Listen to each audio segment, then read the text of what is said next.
Hello. This is your host, C. Jackson Paul, live from the Eternal Gems studio. Welcome to 18 Entrepreneurs Crash Course at Life, where we learn the tools that will let you build the life that you deserve. Entrepreneurship can be mentally taxing, as you constantly try to think of new ideas and manage unforeseen problems. Being an entrepreneur strains your brain in the same way being an athlete or manual laborer strains your body. Thus, similar to how athletes exercise their bodies, you must exercise and train your brain, and there is no better way to do that than with books. Reading is perhaps the single best thing you can do for your brain. Don't believe me? Here is the source. And here. And here. When we read, our brains change. Not only do the parts of the brain that imagine things develop more connections, but so does the part of the brain that controls action. If you read a book about a man riding a horse, then the brain acts as if you are the one actually riding the horse. Reading also improves your memory, focus, and mental stamina. Trying to improve your mind without reading is like trying to improve your body without exercising. Most people understand the power of reading, but many just don't enjoy reading. They just cannot get into it. Here are a few tips to help with that. Tip number 1, set aside time to read. In our first video, we talked about time management, and for good reason. Time management is the basis of all accomplishment, because, in order to be effective, you need time. On your calendar, set aside some time to read, say, half an hour. If you want to be kept accountable, then get a friend to join you. When your half hour is about to begin, set a timer on your phone for 30 minutes, and then throw it across the room. Or at least make it inconvenient to get. Otherwise, you will be distracted. Then, settle down into your chair, and get reading. Make it difficult for you to be distracted. For instance, my chair is so low that, once you sit down in it, you cannot leave it without a great effort. Thus, in order to entertain myself in any way besides reading, I would have to shove myself out of the chair, which, this is probably half the reason I am actually able to read for my full hour. Tip number 2, choose books you are interested in. A philosopher, who I read, once said that you should never read a book that bored you in the first 2 pages. That principle should be your guide. If you start a book, and haven't been pulled in the first 2 pages, then put it down and pick up another. It may be worth trying that book again in a few months or years, but for now it won't do you any good. To start picking out books, pick a book about something you are interested in, or want to learn more about. If you are interested in, say, rock music, then pick up a book about that. If you are interested in science, then pick up a book about that. But Jackson, you say, I don't have any interests. Yes you do. Sometime in your life, you have to have looked around and thought, I wonder how that works.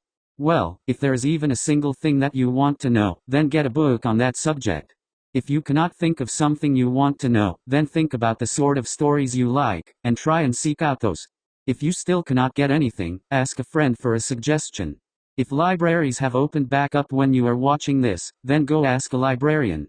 There are many resources out there providing you good advice on good books. Make use of them. Tip number 3, be aware of good resources to find books.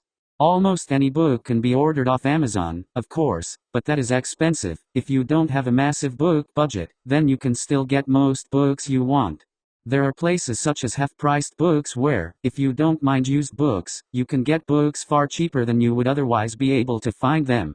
But sometimes you can get books for free. In addition to libraries, you can sometimes find ebooks for free online. Groups such as Project Gutenberg will put entire books online for free, in order to preserve them. If you want a book, then Google the book title, plus free ebook, and you very well may find it. I have found that if you are determined, then you can find almost any book you want. Tip number 4, be aware of the advantages and disadvantages of different reading options. In the modern era, there are many ways to enjoy a good book, including with an ebook, or even an audiobook. I have used, and enjoy, both of these, but each one has different advantages and disadvantages. The main advantage of audiobooks is convenience. You can enjoy them at times when reading a regular book would be impractical. But they do have disadvantages. A study, found in one of the sources down in the description, compared the effects of audiobooks and regular books. They found that those who read regular books retained the information at a higher rate than those who listened to the audiobooks. After further research, they concluded that this was because when you read a book, you have the option to reread a sentence or pause for a moment and think about what you just read, whereas the audiobook continued on, whatever the level of comprehension by the reader. This is key to retaining the information. Ebooks, meanwhile, in addition to the usual negative effects of their artificial light on the mind, confuse the brain because they weren't, for lack of a better word, shaped like real books. However, this effect wore off eventually, as the brain got used to ebooks. The main advantages of ebooks, of course, are portability and accessibility. You can carry as many around as you want, and you can most often get them cheaper than you could in print. Incidentally, the reason books are better for your mind than randomly reading stuff browsing the internet is that books involve the long-term concentration of mental energy in a way just randomly reading what you come across doesn't. Tip number 5, find people to discuss the books with.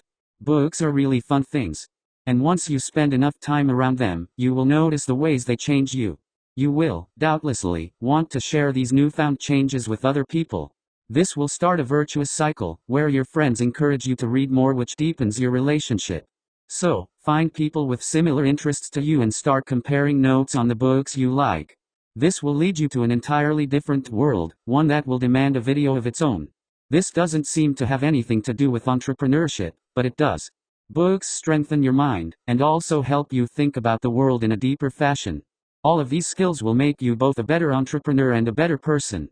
That is to say, books will both help you follow your dreams, and help you choose what dreams are worth following in the first place. Everyone has dreams in life, and we at Eternal Gems want to help you live up to your full potential. Check out our website and social media, linked below in the description, leave your thoughts down in the comments, and stay tuned for more videos.